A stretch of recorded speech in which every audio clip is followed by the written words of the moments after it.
Bonjour frères et sœurs,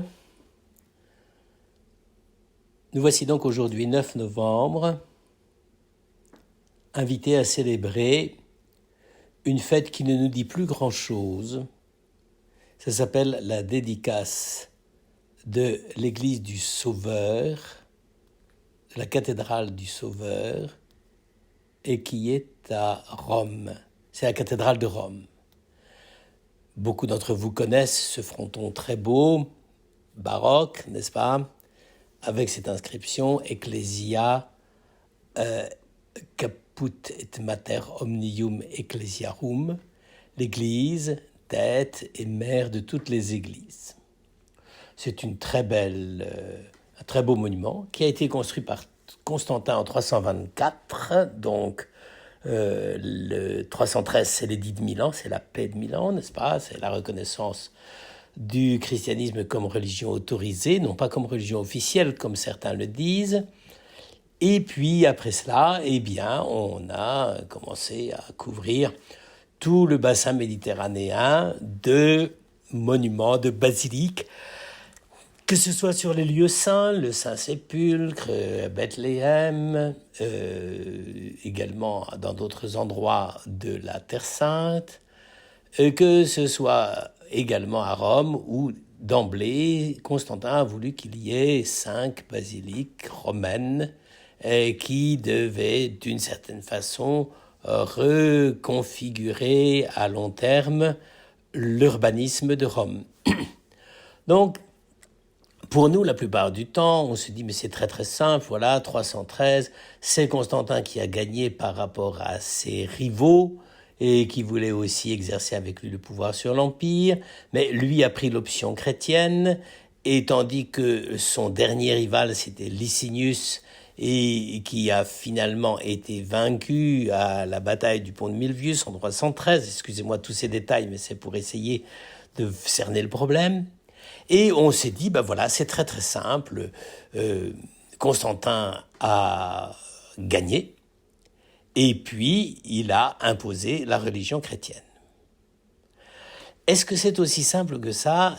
Ça n'est pas si sûr. Et ça a quelques incidences sur l'histoire du christianisme et sur notre manière de comprendre aussi le pouvoir politique. Donc, la plupart du temps, et c'est surtout sous influence de la théologie protestante, on a fini par dire que 313, c'était la fin du christianisme primitif, c'était le triomphalisme chrétien, l'Église reconnue, encouragée, stipendiée par le pouvoir politique, et donc une sorte de suprématie de la religion, la première grande alliance du sabre et du goupillon. Bon, ça paraît grosso modo assez satisfaisant. C'est vrai que à partir des années 320 à peu près, on voit bien que Constantin a commencé à remettre beaucoup de vitalité dans l'expansion de la foi chrétienne, n'est-ce pas? Alors que on sortait, il faut quand même bien le dire, de 20 années d'une persécution absolument terrible, n'est-ce pas? Ça, c'est celle qui remonte depuis Dioclétien 303 jusqu'à 313. C'est une persécution comme rarement l'Église en a connu, sauf peut-être dans les temps modernes avec les pouvoirs communistes, que ce soit en URSS ou en Chine, mais là, j'allais dire, les moyens sont différents. Donc, on se trouve vraiment là devant une question, mais qu'est-ce qui a pu effectivement changer le contexte, changer l'ambiance, si on peut dire. Jusque-là, le pouvoir était absolument opposé au christianisme.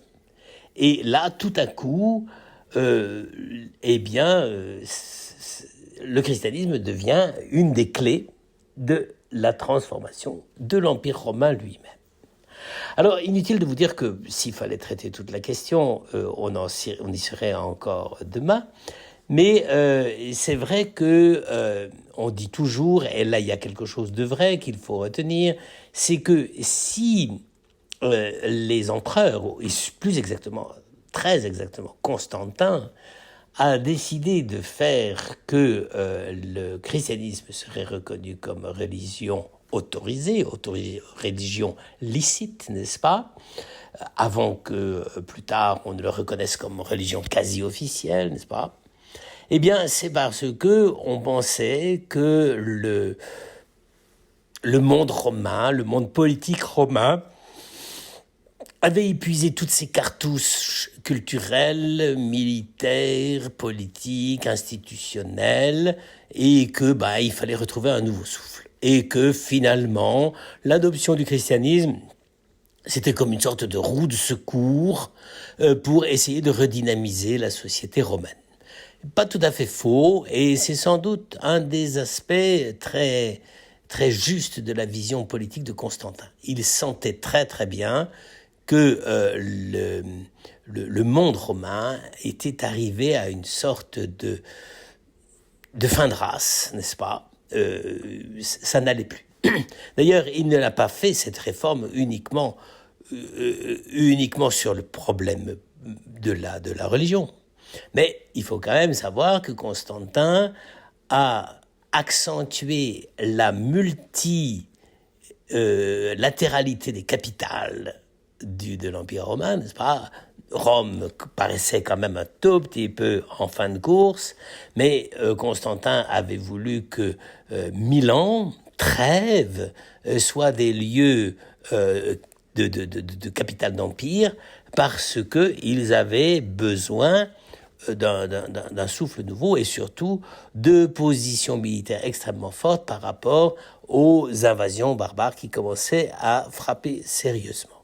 Mais il a voulu également créer une nouvelle capitale, c'est Byzance, qui s'est appelée évidemment Constantinople, comme il se doit. Mais les églises, pourquoi les églises? Est-ce que les églises, donc le Latran en tête, n'est-ce pas, l'église du Latran en tête, pourquoi ces églises sont-elles devenues si importantes et que Constantin a voulu véritablement couvrir tout le pourtour méditerranéen de nouvelles églises et qu'il a inventé d'une certaine façon parce qu'il y avait la possibilité, la liberté de créer et qu'il a inventé le style quand même hyper fondamental dans l'histoire de l'architecture religieuse de la basilique. C'est quand même une grande trouvaille, n'est-ce pas? Notons en passant que Constantin et les architectes à qui il a demandé de faire ces églises n'ont pas suivi le vieux modèle du temple tel qu'on le bâtissait avant, comme le Parthénon ou tous les temples qui imitaient ces bâtiments à colonnades, n'est-ce pas? Non, Constantin a dit, on va faire autre chose, on va faire des basiliques, c'est-à-dire la basilique, c'était à la fois quelque chose entre le marché couvert et le tribunal de justice.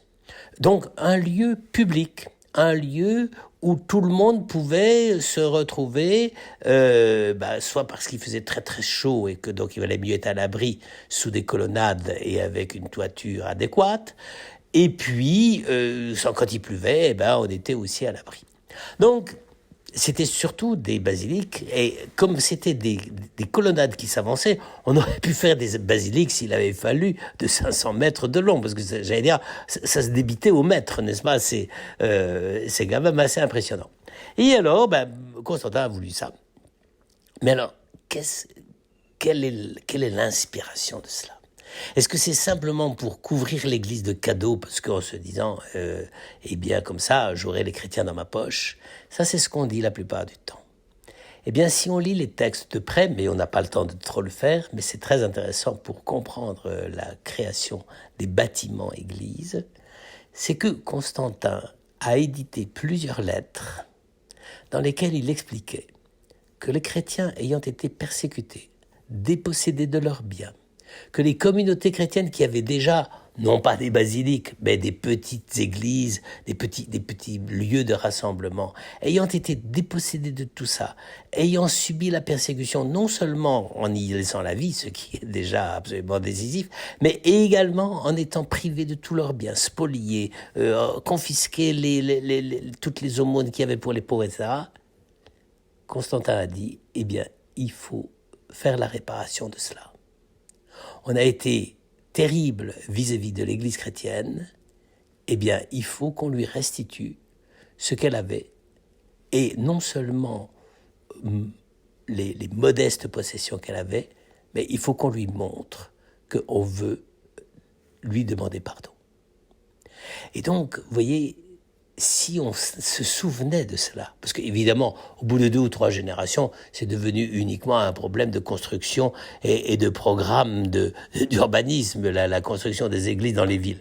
Mais au départ, la construction des églises, c'est quand même extraordinaire, c'était de dire, voilà, on a été injuste vis-à-vis des chrétiens, eh bien, il faut faire justice.